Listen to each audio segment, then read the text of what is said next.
Olá, meus amores, tudo bem com vocês? Hoje nós vamos dar continuidade ao estudo sobre narrativa de aventura e a construção do enredo.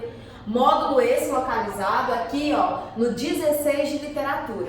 Vamos pegar o nosso material ângulo e responder às atividades. Eu creio que vocês já tenham respondido, então vamos lá acompanhar a correção desse material. Se você não respondeu, chegou a oportunidade de responder tudo isso. Então, pegue o material ângulo, módulo 16 e vamos acompanhar aqui a resolução da atividade. Primeiramente, nós vamos ter aqui o módulo A Leitura.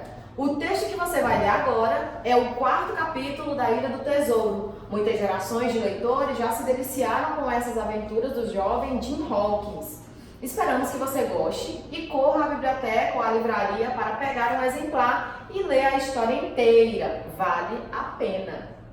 Para que você compreenda o texto, leia antes o resumo dos 3 primeiros capítulos do livro, que é dividido em 6 partes.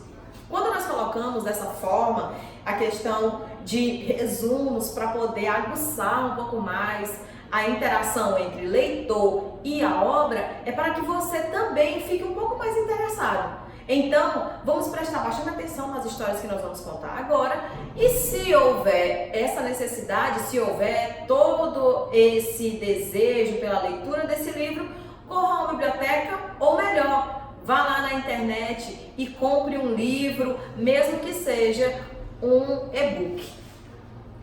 Leia o texto silenciosamente, seguindo as orientações do professor. Aqui, como nós estamos nesse modelo de aula, nós vamos ler juntos. Então, acompanhe junto comigo. O baú do Marujo.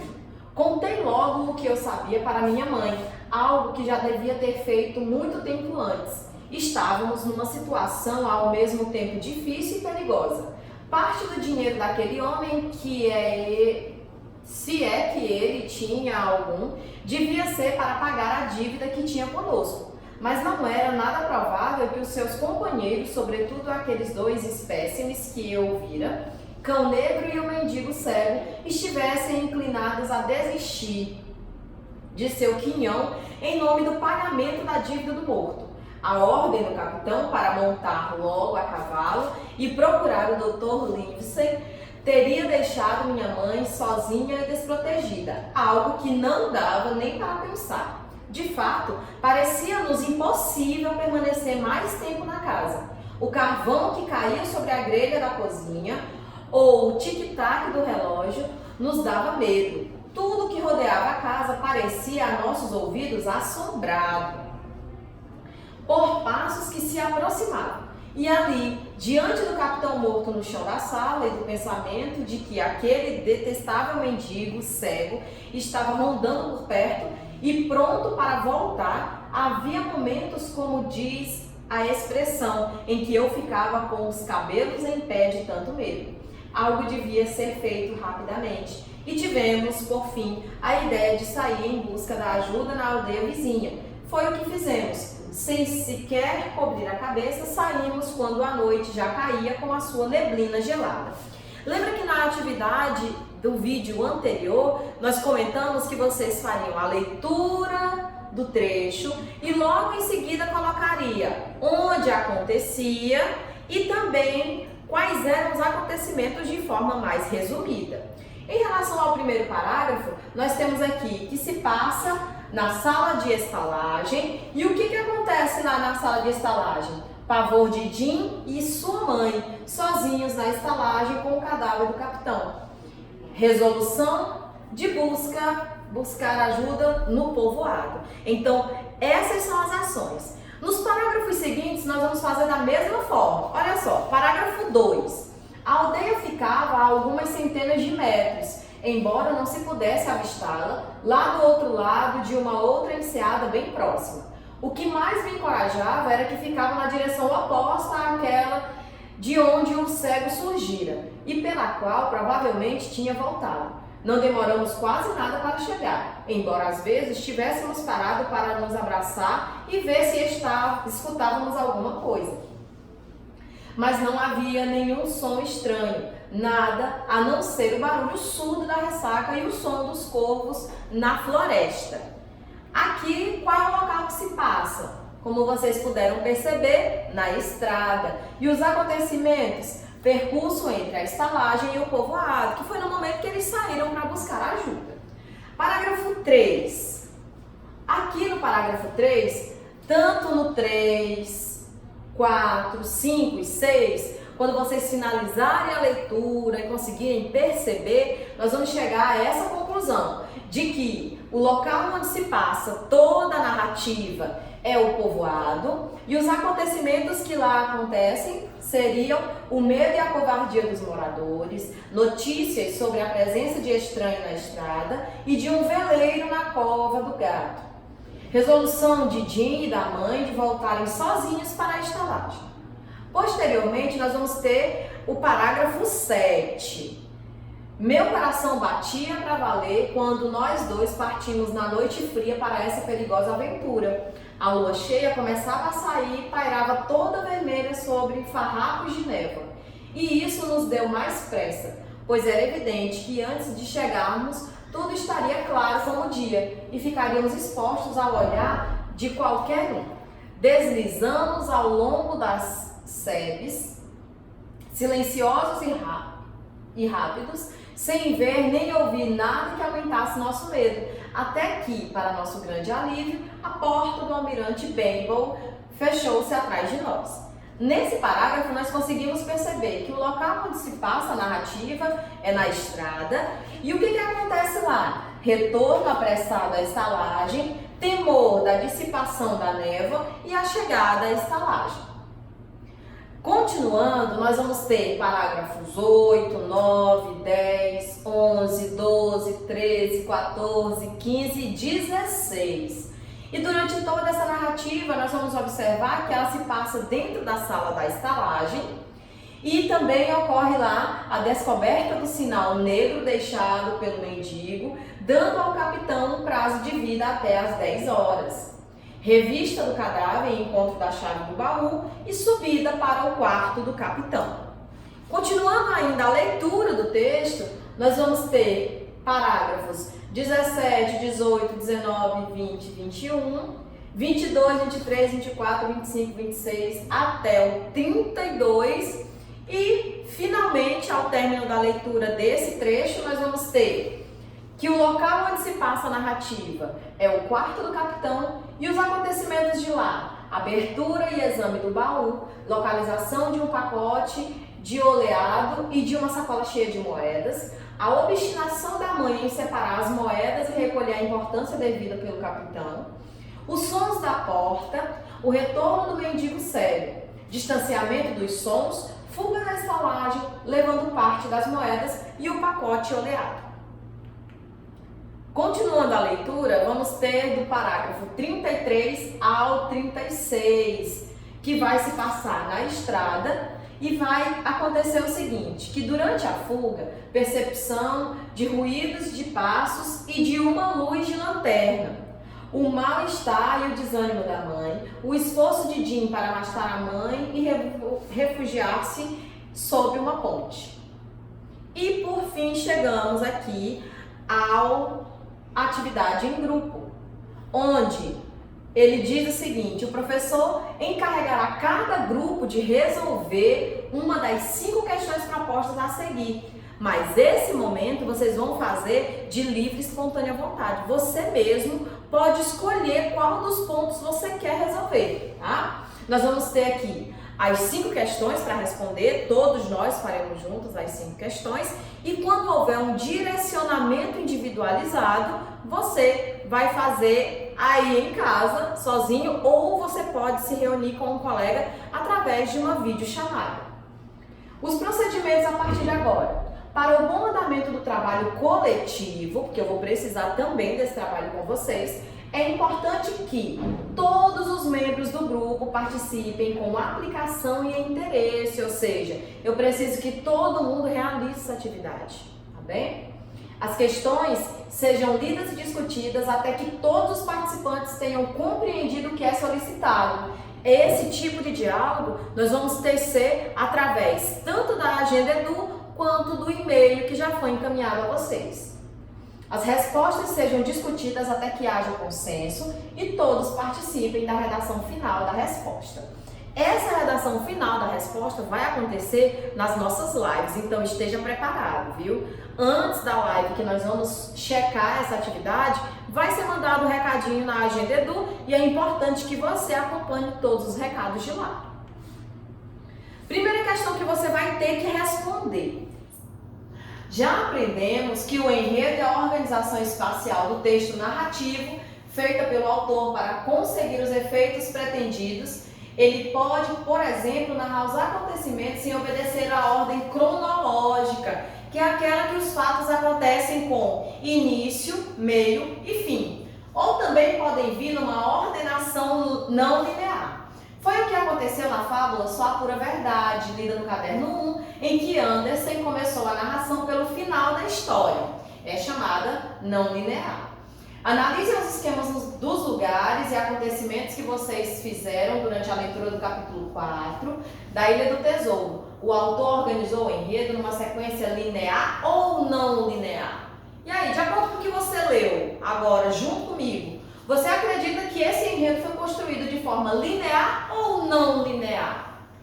Exatamente, foi construído de forma linear. Por quê? Todos os acontecimentos, eles vão acontecendo de forma evolutiva, como vocês podem ver aqui, ó.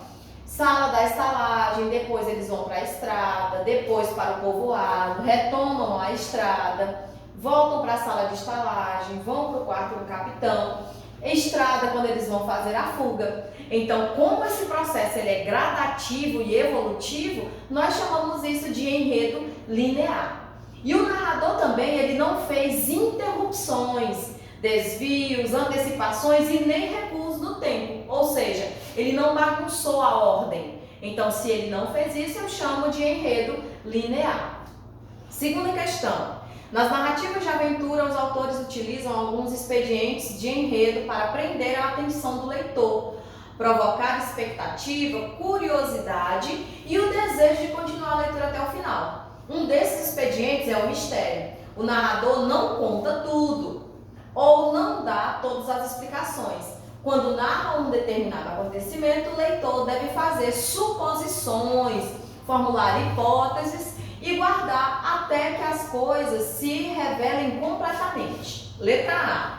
Quanto ao texto desta aula, vocês sabem, pelo resumo dos capítulos anteriores, que o capitão possuía um baú, lendo o título O Baú do Marujo. Esperavam que, enfim, seria revelado seu conteúdo misterioso, além da curiosidade, qual é o grande interesse de Jim e de sua mãe ao abri-lo. Lembram o que vocês conseguiram ler do texto anterior? Então, o Jim e sua mãe supunham que o baú estivesse cheio de dinheiro. Queriam recuperar o pagamento da dívida do capitão pela longa hospedagem no Almirante Benbow. Em qual parágrafo o narrador anuncia sua expectativa em relação ao baú? Ele estava seguro em sua expectativa? Expliquem. No início do primeiro parágrafo, aqui ó, do capítulo. Primeira pergunta. Depois ele pergunta, ele estava seguro? Não, pois não tinha certeza de que o baú realmente tivesse dinheiro. Parte do dinheiro daquele homem, se é que ele tinha algum, devia ser para pagar dívidas que tinha conosco. Além disso, se o dinheiro fosse encontrado, ele não acreditava que os camaradas do capitão aceitassem pagar a dívida do morto. Letra C. Em quais parágrafos o conteúdo do baú é revelado? Somente a partir do parágrafo 20. As principais descobertas ocorrem no parágrafo 21. Terceira questão.